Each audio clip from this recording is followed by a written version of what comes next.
할렐루야. 아멘. 우리 옆사람 앞에 사는 사랑합니다. 잘 오셨습니다. 주의 이름으로 사랑합니다. 주의 이름으로 축복합니다. 옆사람이 바랍니다. 당신은 존귀한 하나님의 사람입니다. 하나님의 사랑입니다. 네, 맞습니다. 오늘 저와 여러분들은 존귀한 자들입니다. 존귀하다는 말을 여러분 항상 유념하시길 바랍니다. 세상 가운데 여러분들이 존귀한 자로서 삶을 살아갈 수 있어야 되고, 또 오늘 내 옆에 있는 이들, 우리와 함께하는 이들 또한 하나님께서 존귀 여김받는 하나님께 속한 하나님의 사람이라는 것을 언제나 우리는 기억할 수 있어야 할 줄 믿습니다. 그래서 우리는 나를 귀하게 여기고 또 우리의 지체들을 귀하게 여길 수 있는 자들이 되어야 할 줄 믿습니다. 아멘. 이것이 온전히 이루어졌을 때에 오늘 우리 양훈교회가 믿음의 공동체가 되는 것이고 은혜의 공동체가 되는 것이고 사랑의 공동체가 되어질 수 있습니다. 아멘. 저는 할 수만 있다면 여러분들을 다 모아 주물락해서 정말 한 덩어리로, 정말 뗄래야 뗄 수 없는 한 덩어리로 만들었으면 하는 그런 마음의 소원이 있습니다. 아멘. 여러분들이 온전히 주님의 손에 붙잡힌 바 되어져서, 주님, 나는 주님의 손에 들려진 반죽인 줄 믿사오니 나를 빚으셔서 나를 만드셔서 또 우리를 함께하여서 하나님의 영광을 올려드릴 수 있는 자리 될 수 있도록 나를 새롭게 하여 주시옵소서. 주님께 내어 맡길 수 있는 저와 여러분들이 되기를 소망합니다. 아멘. 자, 오늘 말씀의 제목은 7층짜리 신앙의 집입니다. 여러분, 성경에는 집 짓는 얘기가 종종 비유로 등장하고 있습니다. 산상수훈의 결론이 되는 마태복음 7장 말씀 가운데 예수님께서 하신 말씀 가운데 그 말씀을 듣고 그 말씀대로 행하는 자, 즉 준행하는 자는 집을 반석 위에 짓는 사람이다. 그리고 그 사람이 바로 지혜로운 사람이다 라고 말씀하셨습니다. 또 반대로 말씀을 들었음에도 불구하고 그 말씀대로 행하지 않는 자는 집을 모래 위에 짓는 어리석은 사람이다 라고 그렇게 말씀을 하셨습니다. 바울도 마찬가지입니다. 사도 바울도 고린도전서 3장에서 인생을 집 짓는 데 비유했습니다. 그런데 그 말씀을 살펴보면 우리가 집 짓는 가운데 여러 가지 그 인생 가운데서 그 재료를 무엇으로 사용하느냐, 거기에 우리의 삶의 향방이 달려있다는 것을 말씀합니다. 그 집재료에 따라서 우리의 심판의 결과가 달라진다는 겁니다.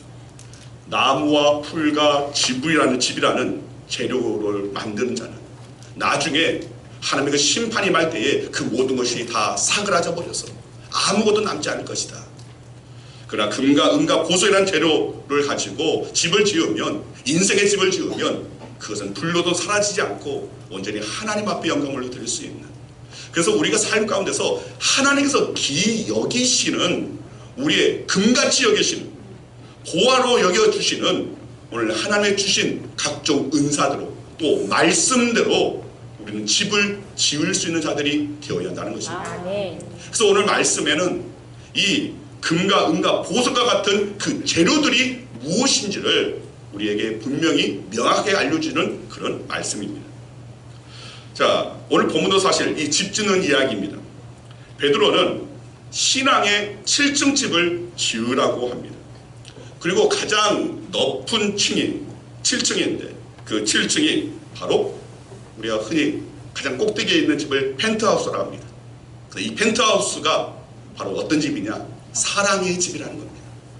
그래서 우리 모두가 사실은 이 신앙의 집을 지어야 되는데 그 꼭대기층, 이 펜트하우스, 사랑의 그 집의 주인이 될 수 있어야 한다는 것입니다. 그래서 집은 설계대로 짓습니다. 설계 무시하고 지어서는 안 됩니다. 이 설계를 가지고 그대로 집을 짓는 것처럼 우리의 신앙집도 마찬가지입니다.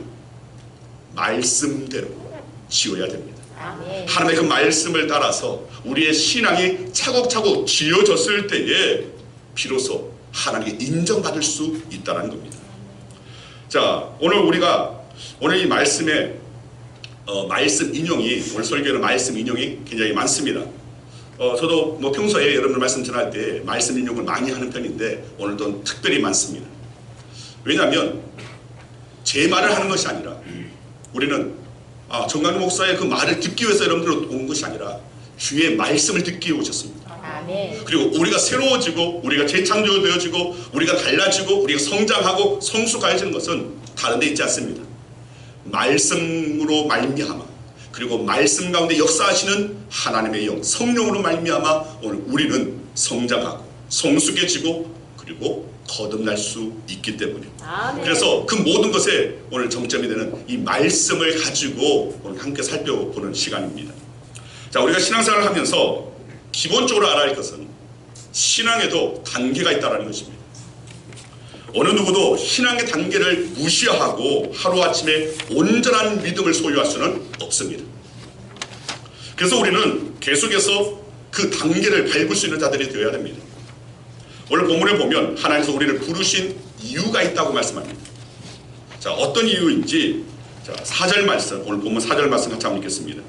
이로써 그 보배롭고 지극히 큰 약속을 우리에게 주사 이 약속으로 말미암아 너희가 정욕 때문에 세상에서 썩어질 것을 피하여 신성한 성품에 참여하는 자가 되게 하려 하셨느니라. 아멘. 자, 여기 말씀에 신성한 성품에 참여한다.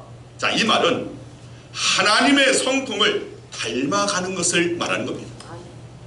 첫사람 아담의 그 죄로 말미암아 우리 안에 하나님의 형상대로 우리는 지금 받아들였기 때문에 그 하나님의 형상이 우리 안에 있습니다. 그 형상은 그냥 겉으로 보이는 모양이 아닙니다. 하나님의 성품입니다. 하나님의 속성입니다. 그 속성대로 우리를 지으셨습니다. 그런데 첫사람 아담의 그 죄로 말미암아 하나님의 형상을 잃어버렸습니다. 여전히 우리 안에 있음에도 불구하고 여러 세상의 그 죄가 덕지덕지 붙어서 그 속성, 그 형상이 전혀 드러나지 못하고 있다는 겁니다. 다시금 우리 안에 담겨져 있는 그 하나님의 형상을 우리는 회복할 수 있어야 된다는 것입니다. 아멘. 그래서 신성한 성품에 참여한다는 것은 잃어버렸던 또 가려졌던 그 하나님의 성품, 그 하나님의 속성, 하나님의 형상을 다시금 밝히 드러내는 것을 말하는 겁니다. 그리고 그 성품에 이르는 단계가 오늘 본문에서 5절에서 7절까지 7단계를 거쳐야 된다라고 말을 합니다. 집으로 비유하면 신앙의 7층 집을 지어야 한다는 것입니다. 자, 여기에 설계 그 모형 조감도가 있습니다. 자, 이건 제가 인터넷으로 찾아보다가 7층 집을 한번 찾아봐야지 하고 찾아봤는데 저 서울에 방배동, 방배동에 무슨 건축을 거기에 이렇게 해놓은 거라서 제가 거기에 그걸 가리고 신앙의 집이라고 이렇게 적어놨습니다. 자, 제가 그린 것이 아닙니다. 자, 먼저 1단계가 있습니다. 근데 1단계는 1층 집을 바로 짓는 것이 아닙니다. 집을 짓기 전에 그 집을, 건물을 세우는 그 기반을 다지는 작업입니다. 그래서 오늘 말씀 가운데 보면 성경 오늘 보통 반석의 집을 짓는다고 하는데 오늘 본문 5절에 보면 자, 그러므로 너희가 더욱 힘써 너희 믿음에, 즉 믿음이라는 이 반석입니다. 오늘 우리가 집을 짓는 그 반석은 바로 이 믿음입니다. 그래서 먼저 건물을 짓기 전에 이 믿음이 토대가 될 수 있어야 한다는 것입니다. 믿음이 온전히 기반이 되어져서 바로 그 가운데 건물을 짓는 겁니다. 유다서 1장 20절 말씀 같이 한번 보겠습니다. 같이 읽습니다. 사랑하는 자들아, 너희는 너희의 지극히 거룩한 믿음 위에 자신을 세우며 성령으로 기도하며. 자, 여기 보면 거룩한 믿음 위에라고 되어 있습니다. 여러분, 그리스도인은 믿음의 기초 이후에 우리의 신앙의 집을 짓는다는 것입니다. 또 히브리서 11장 6절도 같은 맥락의 말씀입니다. 같이 읽습니다. 믿음이 없이는 하나님을 기쁘시게 하지 못하나니. 자, 믿음이 없이는 하나님을 기쁘시게 하지 못한다. 즉 하나님께서 기뻐하시는, 하나님께 인정받는 우리의 신앙의 그 집을 지어야 되는데 오늘 믿음의 토대 위에 짓지 않고는 그 모든 것 아무리 멋지게 아름답게 지어도 결국은 그 토대가 약하여져서 무너지고 말 것이기 때문에 하나님께서 인정하지 않으신다는 겁니다. 반석 같은 믿음이 기초가 되어야 좋은 집을, 하나님께서 기뻐하시는 집을, 우리의 인생을 만들어갈 수 있다는 겁니다. 자, 다음으로 이 믿음의 그 기반, 이 믿음의 기초 위에 세우는 1층 집이 있습니다. 자, 이 1층 집은 덕이라는 집입니다. 믿음의 기초를 다진 사람은 1층, 바로 이 덕의 집을 짓게 되는데, 이 덕의 집은 어떻게 보면 다른 사람과의 관계에서 짓는 신앙의 집이라고 할 수가 있습니다. 그리스도인들 중에는 믿음은 좋은 것 같은데 덕을 쌓지 못하는 사람들이 있습니다. 믿음의 기초를 가진 사람들은 할 수 있거든이 무슨 말이냐, 믿는 자에게는 능치 못할 일이 없다라는 오늘 담대하게 외칠 수 있어야 되는데, 그런데 덕의 집을 짓는 단계에 들어서면 성경은 이렇게 말씀합니다. 고린도전서 10장 23절 24절 말씀 같이 읽습니다. 모든 것이 가하나 모든 것이 유익한 것은 아니니 모든 것이 가하나 모든 것이 덕을 세우는 것은 아니니 누구든지 자기의 유익을 구하지 말고 남의 유익을 구하라. 아멘. 자, 믿음을 가진 사람이 덕의 집을 짓지 않으면 하나님께도 영광이 되지 않을 뿐만 아니라 사람에게도 덕이 되지 않는다는 말입니다. 그렇기 때문에 믿음 위에는 반드시 덕을 세워야 됩니다. 그리스도인들 중에는 교회는 다니는 것 같은데, 믿음은 있는 것 같은데 양심이 없는 사람이 있습니다. 그래서 신문지상에 또 매스컴에 야, 어느 교회 목사가 이런 짓을 행했다더라, 또 어느 기업의 총수가 회장이 장로인데 이런 일을 행했다더라, 이런 일들이 왜 나타나는 겁니까? 분명히 믿음, 교회 다니고 믿음 있는 것 같은데 무엇이 없는 겁니까? 양심이 없는 겁니다. 양심이 없으니까 그 믿음에 의지한, 믿음에 의거한 삶을 살아내지 못한다는 겁니다. 이런 믿음이 있다면 그 믿음 위에 덕은 반드시 세워져야 한다는 것입니다. 그 다음에 믿음의 기초 위에 이 덕이라는 1층 집을 지으면 그 위에 이제 2층 집을 지어야 됩니다. 근데 이 2층 집은 지식이라는 집입니다. 1층에 덕의 집을 세운 자들은 반드시 2층 지식의 집을 짓게 되어 있습니다. 지식이 참 중요한 것은 사람은 아는 것만큼 행하기 때문입니다. 아는 것만큼 생각하고 또 그 생각에 따라서 판단하고 행동을 하기 때문에, 그래서 우리가 옛말에 알아야 연장한다. 아마 여러분 가운데 연장하고자 하시는 분들, 요즘 여기는 옥산 면에 사시는 분은 옥산 면에 사시니까 면장을 꿈꾸시는 분도 있을 것이고, 또 군산시니까 면이 아니라 어떤 분은 동장을 꿈꾸고, 또 아파트에 사시는 분들은 통장이나 또 동장이나 또 아파트 전체를 맡는 회장을 꿈꾸는 일도 분명히 있을 겁니다. 그런데 그것도 알아야 하는 겁니다. 알아야 뭔가를 하지, 알지 못하면 아무것도 할 수가 없는 겁니다.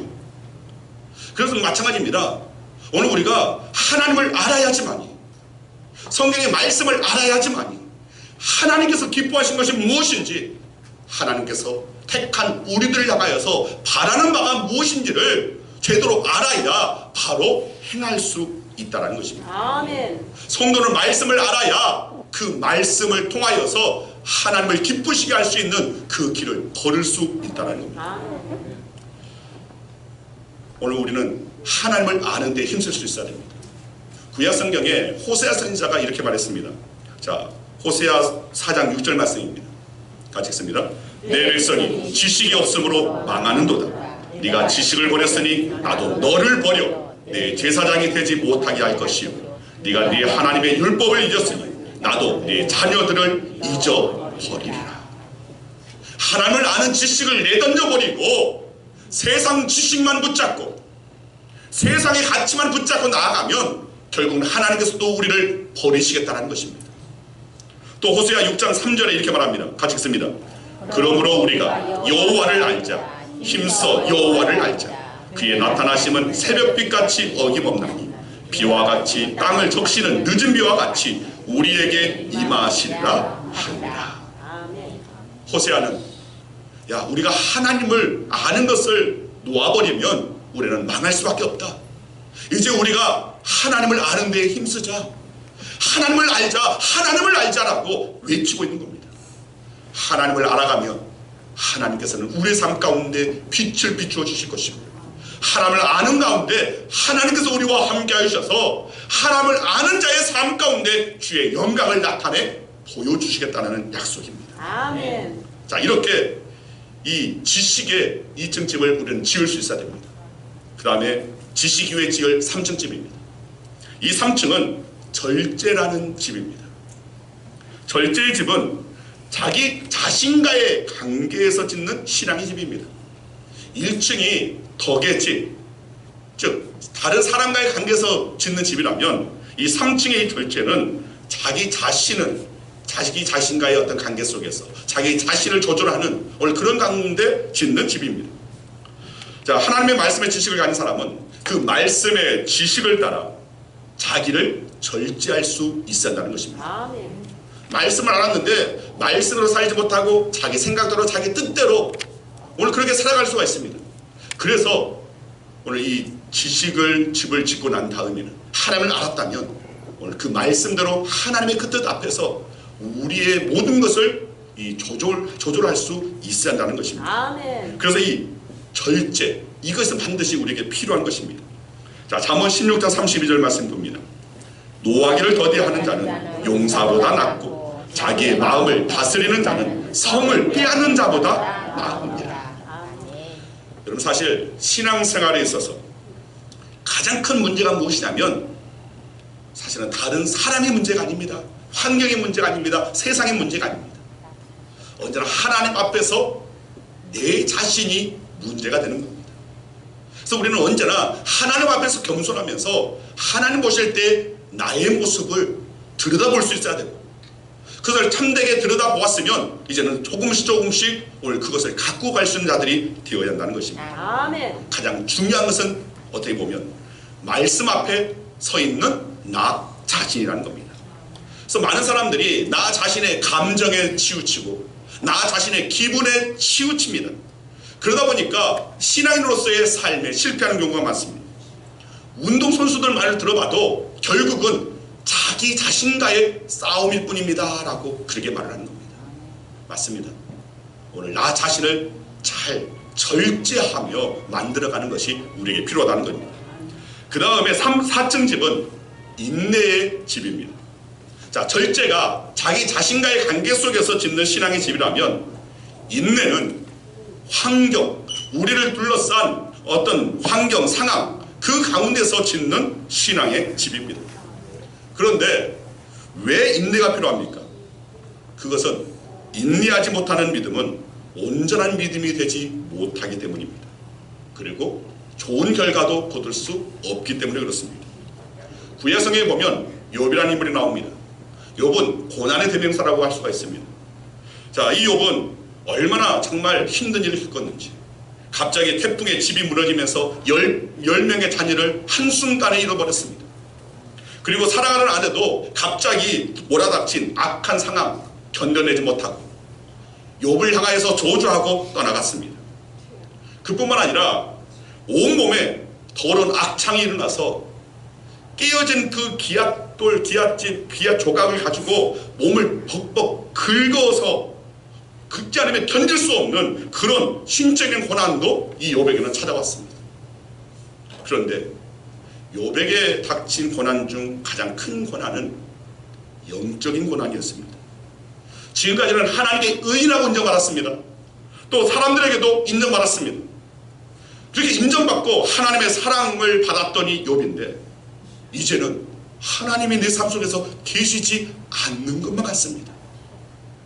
늘 함께 다니던 친구들이 자신을 죄인으로 몰아붙일 때, 하나님은 자신에게 저주와 고통만 안겨다 주시는 하나님처럼 느껴졌습니다. 하지만 욥은 그런 상황 가운데서 포기하지 않았습니다. 힘든 현실 끝까지 이겨냈습니다. 결국 인내로 결국은 어떻게 되었느냐, 하나님께 갑절의 축복을 받게 되었습니다. 아멘. 자, 히브리서 10장 36절 말씀 함께 읽습니다. 너희에게 인내가 필요하며 너희가 하나님의 뜻을 행한 후에 약속하신 것을 받기 위함이라. 약속하신 것을 받기 위함이라. 히브리서 11장에 보면 믿음의 선진들이 딱 나옵니다. 근데 결국은 그들이 오직 끝까지 참고 인내함으로 약속을 받았다는 것을 설명하고 있습니다. 맞습니다. 우리도 성경 말씀을 읽으면서 하나님 오늘 여기에 축복의 말씀, 또 하나님께서 맹세하여서 하신 말씀, 주님 이 말씀 그 당시에 이 성경에 기록된 그 당시의 사람들에게만 주어진 것이 아니라 오늘을 살고 있는 나에게도 주시는 말씀인 줄 믿습니다. 이 약속을 내가 붙잡습니다. 이 약속이 내 삶 가운데 이루어지기를 원합니다라고 여러분들 이렇게 하나님의 말씀을 붙잡고 나아간다면 필요한 것이 바로 인내입니다. 그 말씀, 그 약속이 주어지기까지, 즉 인내를 통하여서 그 약속을 차지하고 누릴 수 있다는 것입니다. 아멘. 자, 이렇게 인내의 집을 4층의 집을 짓습니다. 그 다음에 우리가 바로 그 이후에 5층의 집을 지어야 되는데 이 5층은 경건의 집입니다. 자, 경건은 성도가 세상과의 관계에서 짓는 신앙의 집입니다. 오늘날 세상은 점점 경건을 잃어버리고 있습니다. 노아의 시대 때 세상은 경건하지 못했습니다. 하나님 앞에 경건하지 못하고 하나님을 잊어버리고 세상의 향락에 취해서 살았습니다. 그래서 그들은 이 경건하지 못한 삶을 살았기 때문에 하나님께서는 경건치 않은 자들을 홍수로 심판하셨습니다. 하나님은 이 경건치 않은 자들, 또 그 이후 시대의 세대에 소돔과 고모라도 마찬가지였습니다. 저들이 하나님 앞에 경건하지 못하고 세상의 악한 일들로 치달았을 때 그들 또한 심판하셨습니다.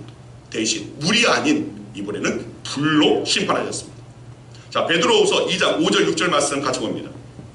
옛 세상을 용서하지 아니하시고 오직 의를 전파하는 노아와 그 7 식구를 보존하시고 경건하지 아니한 자들의 세상에 홍수를 내리셨으며 소돔과 고모라 성을 멸망하기로 정하여 죄가 되게 하사 후세에 경건하지 아니할 자들에게 본을 삼으셨으며, 자, 우리의 본을 삼으셨던 노아 시대에 또 소돔과 고모라의 그 백성들, 하나님께서는 경건치 아니한 자들을 이렇게 멸하셨습니다. 즉 경건의 유무는 바로 심판과 직접적으로 관계되어지는 오늘 정말 중요한 요소라는 겁니다. 그래서 성경은 디모데전서 4장 7절 말씀 보면 오직 경건에 이르기를 연습하라, 경건에 이르도록 언제나 훈련하고 연단 받아라, 이렇게 말씀을 하고 있는 겁니다. 그러면서 5가지 영역에 대해서 강조합니다. 디모데전서 4장 12절 말씀 함께 읽습니다.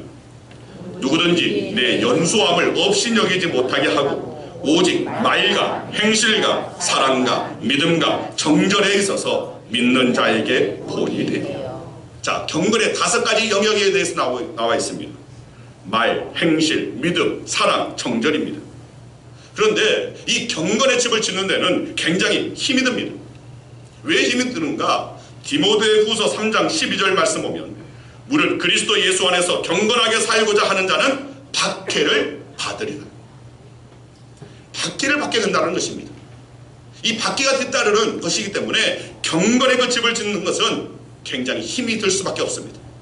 그러나 하나님께서 원하시는 그 집을 우리는 반드시 지어야 되기 때문에 박해가 뒤따른다 할지라도 우리는 세상에, 나를 둘러싼 세상이 어떻게 변화되어지고 어떻게 달라지고 변질된다 할지라도 우리는 언제나 하나님 앞에 이 경건할 수 있는 자들이 되어야 한다는 것입니다. 아멘.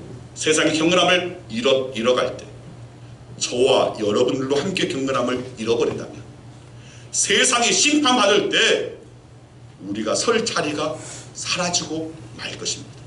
왜냐하면 우리도 경건하지 못한다면 심판받을 수밖에 없기 때문에. 그래서 노아는 불경건한 세상 가운데서 끝까지 자신의 믿음을 지켰습니다. 그리고 자기를 구원할 방주를 지었던 겁니다. 우리도 마찬가지입니다. 이 경건의 5가지 영역, 말과 행실과 믿음과 사랑과 정절의 영역에서 경건의 방주를 지을 수 있는 저와 여러분들에게를 소망합니다. 아멘. 자, 그 다음으로 6층입니다. 경건에 힘쓰는 자들은, 경건에 집을 지은 자들은 이제 그 이후에 형제우애라는 집을 짓습니다. 자, 이 형제우애, 즉 성도 간의 아름다운 신앙의 교제를 나누는 것을 말하는 겁니다.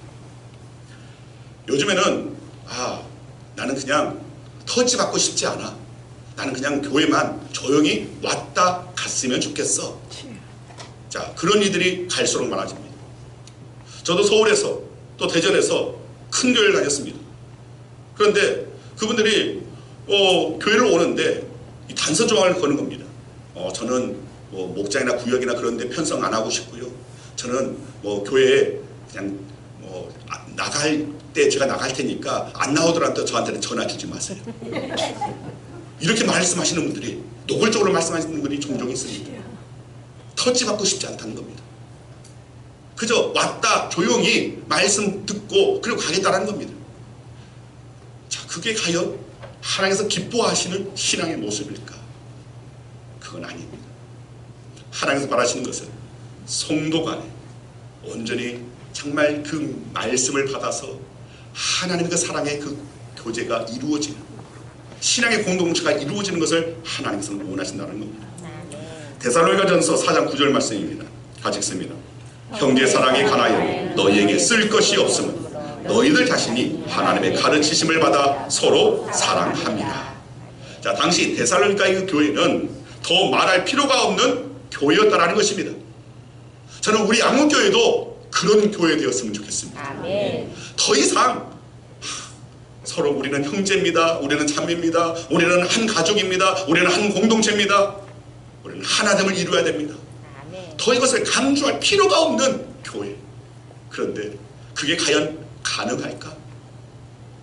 너무나 우리는 많은 어떤 다른 삶을 살아왔던 이들이 또 찾아오고, 또 여전히 우리는 삶 가운데서 하나 되지 못하는 경우가 허다하기 때문에 사실 우리는 계속해서 이 말씀을 들어야 할 것입니다. 여러분, 초대교회는 사실은 이 데살로니가 교회처럼 이런 모습을 갖췄습니다. 그들은 다 함께 모든 물건을 서로 나눠주고, 또 자기의 소유를 팔아서 필요한 사람에게 나눠주고, 그리고 하나님을 찬송하면서 날마다 모이기에 힘쓰고 성전에 모이기를 힘써서 함께 떡을 떼고 음식을 먹고 하나님을 찬송하는데, 모든 사람들에게 칭송을 받고 구원받는 사람들이 날마다 더해졌다라는, 즉 당시의 초대교회가 그랬다는 겁니다. 여러분, 이 시대는 다시금 초대교회의 영성을 소유할 수 있어야 됩니다. 아멘. 다시금 초대교회의 그 믿음을 우리는 되찾을 수 있는 자들이 되어야 한다는 것입니다. 아멘. 로마서 12장 9절 11절 말씀 같이 한번 보겠습니다. 사랑에는 거짓이 없나니 악을 미워하고 선에 속하라. 형제를 사랑하여 서로 우애하고 존경하기를 서로 먼저 하며 부지런하여 게으르지 말고 열심을 품고 주를 섬기라. 아멘. 이런 마지막 때, 말세 때의 징조 중에 하나가 무엇이냐면 사랑이 식어진다는 것입니다.